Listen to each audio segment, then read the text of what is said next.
안녕하세요. 스타크 아카데미의 오늘의 경제입니다. 오늘은 건설 산업에 대해서 살펴볼 건데요. 첫 번째 뉴스는 미분양, PF 부실, 공사비 수주 절벽, 건설사 덮친 4대 공포라고 하는 기사입니다. 30대 건설사 중에 11곳이 빨간불이라고 하는데 금호, 코오롱 글로벌 등 중견사 부채 비율이 400%를 넘어서 부담이 커지고 있다라고 하고 있고요. 공사비 급등에 분양가가 상승하고 그래서 미분양이 쌓이고 PF 부실도 악화되고 있다라고 이야기하고 있습니다. 건설업체가 바라보는 악재는 미분양 증가, PF 부실, 그리고 공사비 급등, 수주 가뭄 등인데 전국 미분양 물량은 국토교통부가 위험신호로 간주하는 6만 채 이상 상황이 계속되고 있고요. 매일경제가 지난해 지방에서 1, 2 순위 청약을 진행한 아파트 단지 149곳을 조사한 결과 73곳이 미달이 발생했습니다. 무려 49%인데요. 따라서 지방에서는 더 심각해지고 있다는 걸 알 수 있겠죠. 건설업계는 신동아건설의 법정관리가 도미노식으로 위험을 옮기는 것을 우려하고 있는데요.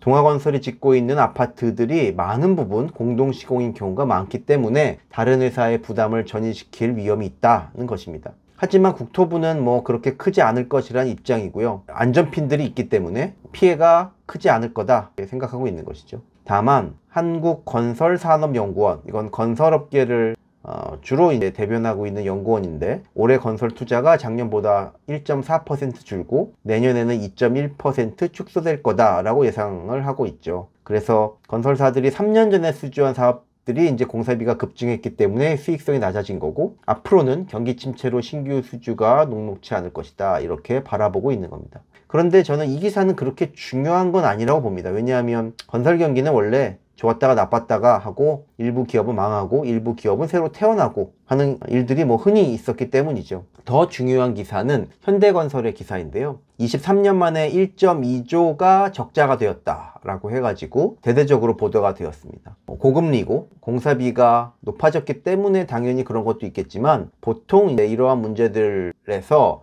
더 크게 적자가 키워진 이유는 자회사인 현대엔지니어링의 해외 사업에서 매우 큰 비용이 발생했기 때문에 그렇다라고 설명되곤 있습니다. 다만 비교되는 다른 건설회사에 비해서도 영업이익이 매우 나쁘고요. 그리고 적자를 기록한 것이 2001년 이후 23년 만의 일이라는 점을 감안을 하면 이 뉴스에서 우리가 생각해 봐야 되는 점들이 좀 있습니다. 또한 매출원가율이 2023년에 94.3%였는데 2024년에 지난해 무려 100.6%를 기록했기 때문에 공사비 급등이 물론 중요했겠지만 매출원가율이 높아졌다는 건 매우 중요한 의미가 있습니다. 일시적 적자 전환이다 라고는 설명될 수 있겠습니다. 다만 삼성물산 같은 경우에도 약간의 소폭 줄어든 매출과 이익의 성적을 기록하긴 했지만 꽤 잘 견뎌냈고요. 생각보다 좋은 성과를 거뒀다고도 볼 수 있습니다. 다만 이제 삼성물산 같은 경우에는 삼성전자가 있기 때문에 안정적인 일감을 확보했다는 점, 그리고 사업성을 따지는 선별수주 기조를 유지했기 때문이라는 점이 이제 주요한 요인일 것 같고요. 이러한 두 가지 뉴스를 볼 때 실제로 경기가 나빠지면 건설사들의 부도가 증가하는 일상적인 일, 그리고 과거에도 불경기가 있었고 그때도 많은 건설사들이 망했고 그렇지만 다시 새로운 건설사들이 만들어졌다는 일 등을 생각해보면 산업이 붕괴하지 않았고 그렇지 않을 것 같은데요. 하지만 1위 업체가 어려워진 건 제 생각에는 훨씬 더 중요한 문제라고 봅니다. 건설 산업이 당면한 문제가 심각하다고 봅니다. 건설사들의 기본적인 그리고 구조적인 문제가 이제 더 심각하게 표출될 것이다 라고 보고 있는데요. 현대건설의 적자 자체는 일시적일 가능성이 높고 그리고 이 문제는 아마도 해결될 것이겠지만 전반적으로 산업이 붕괴할 가능성도 있겠다라는 점을 좀 감안해 볼 필요가 있습니다.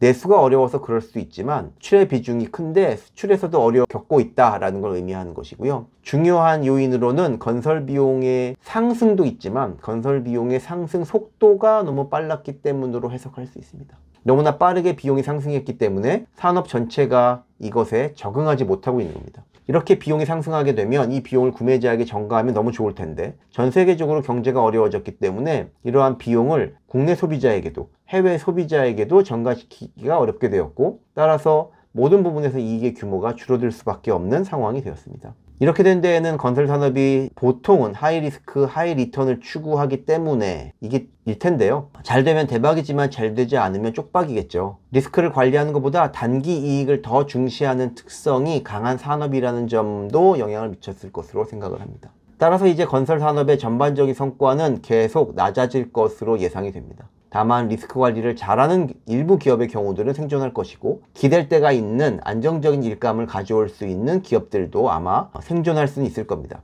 다만 과거보다 더 나은 성과를 거두는 건 어려울 것으로 생각이 됩니다. 이상 스타크 아카데미의 오늘의 경제였습니다. 감사합니다.